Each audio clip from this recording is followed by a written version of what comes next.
Assalamualaikum warahmatullahi wabarakatuh. Perkenalkan nama saya Taufik Hidayat dengan NIM 3122100674. Jadi di video kali ini saya akan mempresentasikan materi pertemuan 13, yaitu tentang komponen komputer, instruction page, dan EKSU.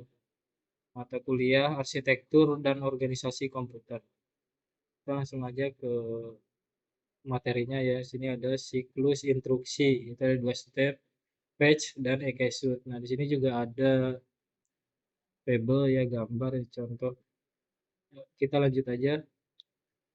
Page cycle, program kontrol atau PC, berisi address instruksi berikutnya yang akan diambil. Lalu prosesor mengambil instruksi dari memori pada lokasi yang ditunjuk oleh PC. Lalu naikin PC kecuali ada perintah tertentu. Instruksi dimasukkan ke instruction register atau IR. Prosesor menginterpret dan melakukan tindakan yang diperlukan. Lalu ada execute cycle, proses memori, transfer data antara CPU dengan main memory. Prosesor I/O, transfer data antara CPU dengan I/O modul. Data processing, itu operasi aritmatik dan logikal pada data tertentu. Itu ada. Lanjut, kontrol, mengubah urutan operasi. Contoh, jam, kombinasi di atas. Lalu ada interrupt. Interupsi adalah kejadian yang menyebabkan mikrokontroler berhenti sejenak untuk melayani interupsi tersebut. Program yang dijalankan pada saat melayani interupsi disebut interrupt service routine. Setelah selesai melayani interupsi, maka program yang tadi terhenti dilanjutkan kembali. Mikrokontroler AT89C51 menyediakan 5 sumber interupsi, yaitu 2 interupsi eksternal, 2 interupsi timer, dan 1 interupsi port serial. Register yang mengontrol interupsi yaitu IE atau interrupt enable dan IP interruptive priority. Nah, itu interrupt adalah sinyal dari peralatan luar atau permintaan dari program untuk melaksanakan suatu tugas khusus. Jika interrupt terjadi, maka program dihentikan terlebih dahulu untuk menjalankan rutin interrupt. Fungsi interupsi, mekanisme penghentian atau pengalihan pengolahan instruksi dalam CPU kepada rutin interupsi. Hampir semua modul, memori, dan I/O memiliki mekanisme yang dapat menginterupsi kerja CPU.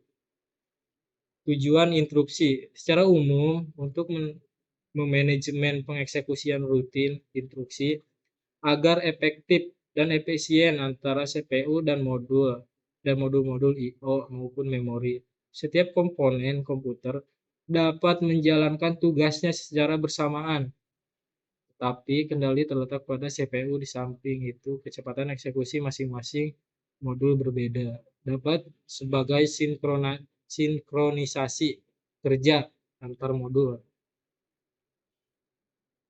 Kelas-kelas interrupt atau sebab terjadinya interrupt.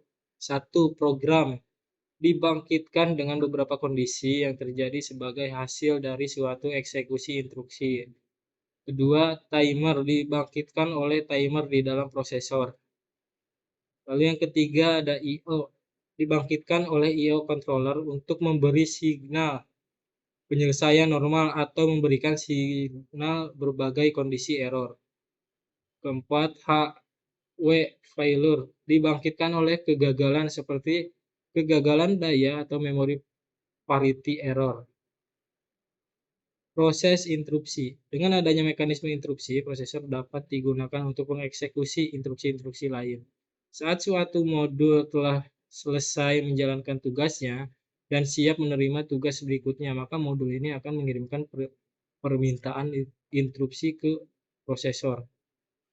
Proses interupsi, kemudian prosesor akan menghentikan eksekusi yang dijalankannya untuk menghandle rutin interupsi. Setelah program interupsi selesai, maka prosesor akan melanjutkan eksekusi programnya kembali. Saat sinyal interupsi diterima prosesor, ada dua kemungkinan tindakan, yaitu interupsi diterima atau ditangguhkan dan interupsi ditolak. Interupsi ditangguhkan. Apa yang dilakukan prosesor? Yaitu prosesor menangguhkan eksekusi program yang dijalankan dan menyimpan konteksnya. Tindakan ini adalah menyimpan alamat instruksi berikutnya yang akan dieksekusi dan data lain yang relevan. Prosesor menyetel program kontrol atau PC ke alamat awal interupsi rutin interrupt handler. Nah, di sini ada tabel vektor interupsi pada mikroprosesor keluarga Intel. Kita lanjut aja ya. Nah, di sini interrupt pada PC atau personal komputer. Interrupt pada PC berbeda dengan interupsi pada tabel interrupsi di atas. Sebagai PC pada awalnya dikembangkan berbasis kompatibel dengan sistem 8086 sampai 8088. Jadi interupsi yang sama di setiap PC adalah interupsi nomor 0 sampai 4. Berikut ini adalah tabel interupsi yang terdapat pada PC. Kita lanjut aja. Nah, di sini ada gambar siklus proses dan interrupt. Lanjut aja. Nah, di sini kesimpulan ya. Jadi kesimpulannya itu interrupt disediakan terutama sebagai cara untuk meningkatkan efisiensi pengolahan. Karena sebagian besar perangkat eksternal jauh lebih lambat dibandingkan prosesor. Jenis-jenis interrupt. 1. Software. Interrupt software adalah interrupt yang disebabkan oleh software yang sering disebut sistem call. Misalnya suatu program ingin mencetak hasil dengan printer. Lalu kedua ada hardware. Interrupt hardware terjadi karena adanya aksi pada perangkat keras seperti penekanan tombol, keyboard, atau menggerakkan mouse. Interrupt hardware berbagi menjadi dua, yaitu A. Maskable interrupt terjadi karena aksi dari luar seperti timer, keyboard, serial port, flash disk, dan diskette drive. Lalu yang B ada non-maskable interrupt terjadi karena memori atau kesalahan parity pada I/O. Sistem operasi kompleks, interupsi ganda, multiple interrupt. Misalnya suatu komputer akan menerima permintaan interupsi saat proses pencetakan dengan printer selesai. Di samping itu, kemungkinan dari saluran komunikasi akan mengirimkan permintaan interupsi setiap kali data tiba. Lalu dapat diambil dua buah pendekatan untuk menangani interupsi ganda ini. Pendekatan interupsi ganda ada dua pendekatan. 1. Pendekatan ini disebut pengolahan interupsi berurutan atau sekuensial, menolak atau tidak mengizinkan interupsi lain saat suatu interupsi ditangani prosesor. Setelah prosesor selesai menangani suatu interupsi, maka interupsi lain baru ditangani. Lalu yang kedua ada pengolahan interupsi bersarang, yaitu mendefinisikan prioritas bagi interupsi. Interrupt handler mengizinkan interupsi berprioritas lebih tinggi ditangani terlebih dahulu.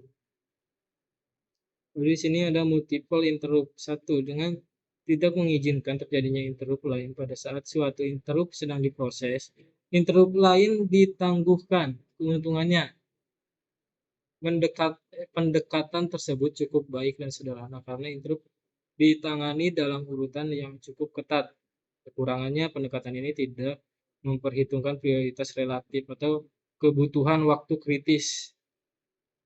Nah, di sini ada gambar yang multiple interrupt sequential. Kita lanjut aja. Nah, ini contoh lagi ya. Lanjut aja. Nah, di sini ada multiple interrupt 2 dengan mendefinisikan prioritas bagi interrupt dan mengizinkan interrupt berprioritas tinggi menyebabkan interrupt handler yang berprioritas lebih rendah untuk menginterupsi diri sendiri. Prioritas interupsi. Berikut ini tabel prioritas interupsi ya. Jadi prioritasnya di sini ada 1 ya, jenis interupsinya interupsi eksternal 0.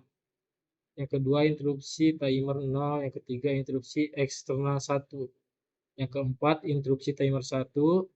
Yang kelima, interupsi serial. Kita lanjut. Nah, sini ada fungsi I/O. Coba I/O dapat bertukar data secara langsung dengan CPU. Sebuah I/O juga dapat bertukar data langsung dengan memori.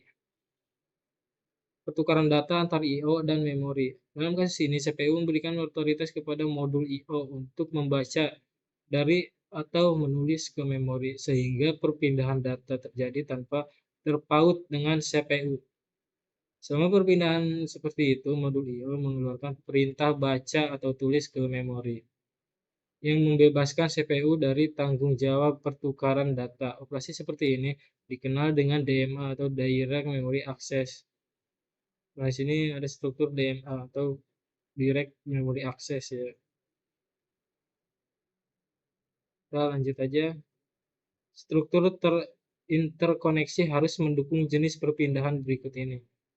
1. Memori ke CPU. CPU membaca sebuah instruksi atau satuan data dari memori. 2. CPU ke memori. CPU menuliskan sebuah satuan data ke memori. Jadi struktur interkoneksi harus mendukung jenis perpindahan berikut ini. Ini kelanjutan dari yang tadi yang sebelumnya. Sini 3, I/O ke CPU. CPU membawa data dari perangkat I/O melalui sebuah modul I/O.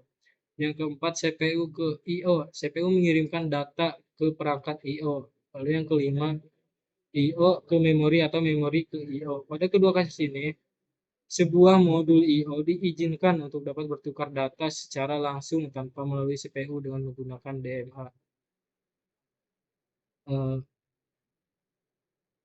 Sini sudah ya, materinya sudah habis.